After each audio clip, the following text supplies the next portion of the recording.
Le chapitre 3 du livre de Daniel décrit l'expérience spirituelle du roi Nebuchadnezzar, qui reconnut que le Dieu de Daniel est souverainement élevé au-dessus des autres dieux et est le Seigneur des rois.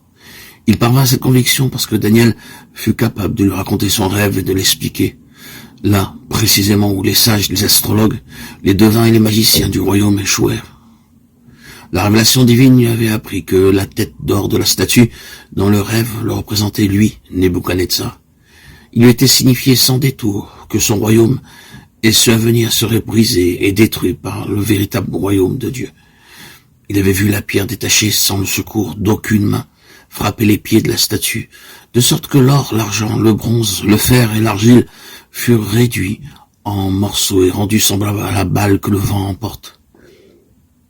La pierre devint une grande montagne et remplit toute la terre. Dieu lui avait ainsi révélé que tous les royaumes des hommes, aussi solides fussent-ils, seraient un jour détruits.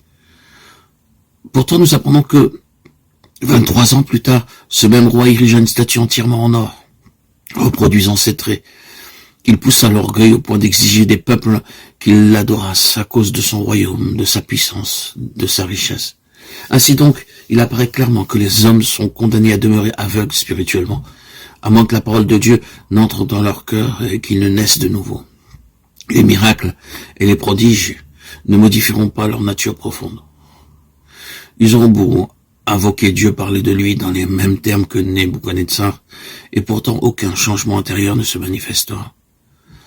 Après avoir confessé ouvertement que le Dieu de Daniel est le Tout-Puissant, Nebuchadnezzar en était arrivé maintenant à exiger du peuple qu'il adorât des idoles.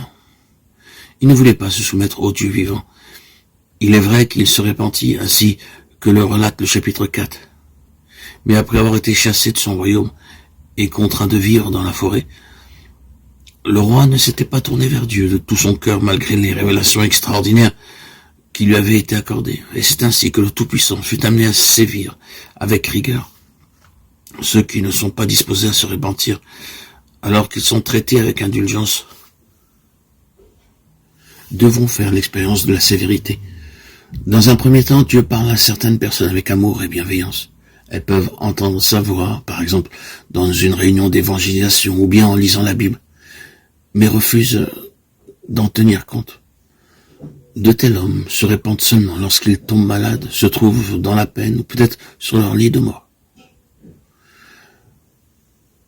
Les 3 jeunes gens refusèrent d'adorer la statue géante du roi, érigée sur son ordre. Ils étaient décidés à ne pas se prosterner, quoi qu'il leur en coûte. De tout temps, Dieu a appelé des hommes au cours des siècles, les destinant à devenir des vainqueurs, ainsi que ses collaborateurs. Ils ont toujours été peu nombreux, mais une fois leur préparation achevée, Dieu les a utilisés pour mettre l'ennemi en déroute et faire échouer tous ses stratagèmes.